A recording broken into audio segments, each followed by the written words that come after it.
What up, everyone? Mr. Funny Pumpkin reacting to another oversimplified part because I don't know, it just was so popular.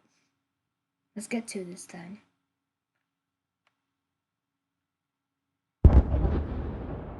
With both sides stuck in a hard stalemate, they knew this war wasn't going to be about taking territory, but about simply wearing each other down. The Allies had plenty of men to expend from its overseas Each nation had like their own colonies. Like the British Empire, of course, dominated the most. We had France and we had Belgium. We had these two. Yeah, these are all of the allied nations in the war. But the thing was, they didn't include the enemies. Dominions. And the British also started a naval blockade, so Germany couldn't import stuff, like food. Neither side really wanted a long, grueling war though, so they both thought of ways to break the deadlock on the Western Front. Idea number one, new frontiers. When the war first broke out, Australia was quick to take German New Guinea. Now you're gonna be wondering, was Australia colonized? Like a dominion of Canada. It was a dominion of the British Empire, so it just took New Guinea. The Allies also quickly jumped on Germany's colonies in Africa, and particularly in German East Africa, locals were enlisted as soldiers and carriers by both sides, leading to a tragic... Don't drag the locals into this. Lesson learned from this war. Never drag the local people into this war, because they don't want to. Loss of life for the native Africans. Some new combatants entered the war as well. The Allies' new friends were Italy and Japan. Japan was busy building itself an empire, so it was more than happy to take away German islands and colonies in East Asia. Italy actually had an alliance with Germany and Austria-Hungary before the war, but after some tense relations, and then the Allies promising to give them some of Austria-Hungary's stuff, they switched sides. Friends. Italy opened up a front in the mountains here, but like everyone else, they were stuck in stalemate for most of the war. The Central Powers' new friend was a struggling empire in the Middle East. The Ottomans were divided on whether to actually join the war or not, since they'd been exhausted by the recent Balkan War. Oh, those Balkan Wars, you know earlier how they, in the first part, they said like, oh yeah, some of the countries were getting independence from Russia. Well, that was one of the wars. Some of the politicians who did want to join went off on their own and fired some shells at Russia, and then came back and said, whoops, looks like we're at war now. The Ottoman entry to the war was particular concern to the British, since the Middle East was full of oil, and Britain wanted all of that oil. Ka-ching. First, the Ottomans tried to attack Russia in the Caucasus Mountains, but they weren't prepared for the cold, and many of them froze to death. Then they crossed miles of desert to take the Suez Canal from the British, but that failed too. Ouch. Then the Allies tried to take the Dardanelles at Gallipoli in a long and hard trench warfare campaign, but that also failed. Ouch. The Ottomans blamed their initial losses on the ethnic Armenians What were the Armenians doing? Nothing. living within Ottoman territory, and the resulting Armenian genocide led to the deaths of 1.5 million people. Then the Germans sent spies into Afghanistan to try to convince the Arab tribes there to rise up in jihad against the British and attack India. But that plan failed, partly because the spies got bored, brewed their own alcohol, and got drunk, which is a bad thing to do in Afghanistan. Because Afghanistan was a Muslim country, and in Islam, I believe you shouldn't drink alcohol in the religion. Let me know if I'm mistaken. All these new frontiers hadn't done much to change the war. Aware that the Allies had more men and supplies than them, the Germans knew they had to do something to break the stalemate. Before the war, there was a big conference that set out the rules of modern warfare. No chemical weapons, no killing civilians. Basically, don't be jerks.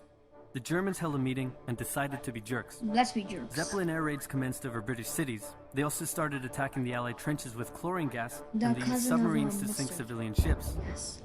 One such civilian ship was the Lusitania, which had 159 Americans on board when it was sunk, further swaying US opinion against the Germans. Not to be completely unfair to the Germans, the Allies also engaged in chemical warfare soon after, and they had been hiding anti-submarine weapons on their civilian ships, which let the Germans justify their attacks. Meanwhile, Austria-Hungary still hadn't dealt with Serbia, so the Central Powers enlisted some help. Bulgaria wished it was bigger and was still bitter about losing the Second Balkan War. The Central Powers promised to make all of Bulgaria's wildest dreams come true if they helped, so they signed on, and together they knocked out Serbia. The Serbian troops retreated through Albania, which was neutral but had some ties to Austria-Hungary. So Austria-Hungary entered Albania in a friendly invasion to chase down the Serbians, many of whom escaped by sea. It's 1916, and a lot is happening. As if they didn't have enough enemies already, Germany added one more to the list. Portugal had been getting a bit chummy with the Allies behind the scenes, and Germany didn't like that one bit. Around the same time, the only sea battle of the war happened. Both Both sides had a new powerful class of battleships called dreadnoughts, but they were so expensive to build that neither side wanted to risk losing them in a battle, so they kept them in port, except for one time when they had a big fight and a bunch of them got damaged, so they didn't try that again. The UK started conscripting men to the army, so they had plenty of reserves, which is just as well because the Western Front was about to get brutal.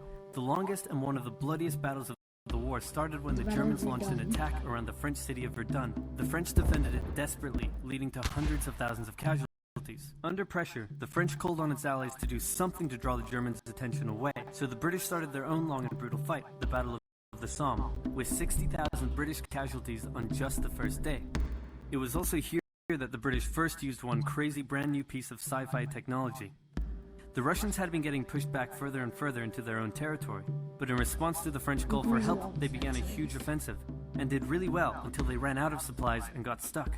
Seeing how well the Russians had been doing, Romania decided now would be a great time to jump in and win the war. And then they got pounded. Oh gosh. The Greeks were fighting amongst themselves about whether to join the war or not. The king liked the Central Powers, while the Prime Minister wanted to join the Allies.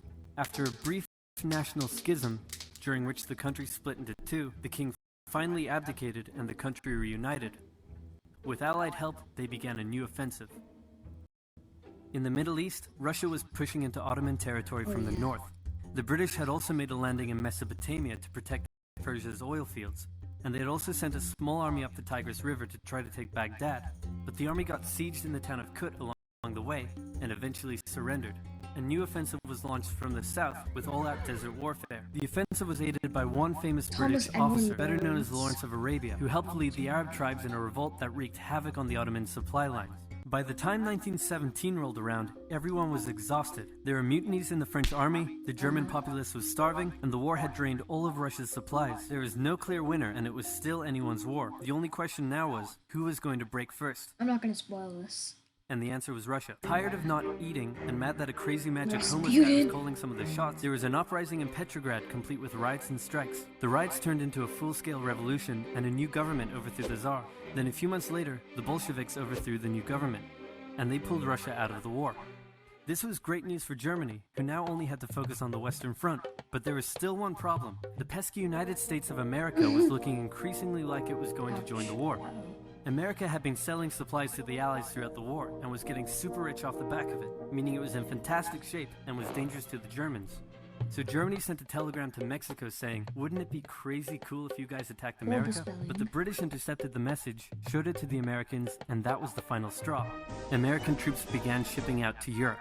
This was terrible news for Germany, and they knew their only hope now was to force France and the UK to surrender before the fresh American troops arrived. It was now or never, so they started one final attack.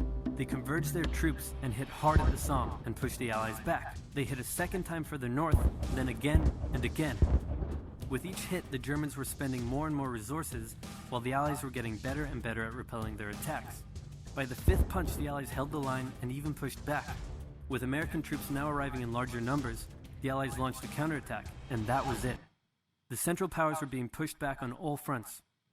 Bulgaria collapsed first, followed by the Ottoman Empire, then Austria-Hungary, and finally on November 11, 1918, at 11 o'clock, Germany surrendered. At the peace treaty, Germany was forced to reduce its military, accept war guilt, and pay the bill for the war. After indescribable suffering and millions dead, the world learnt its lesson and never had such an awful war again. For about 20 years.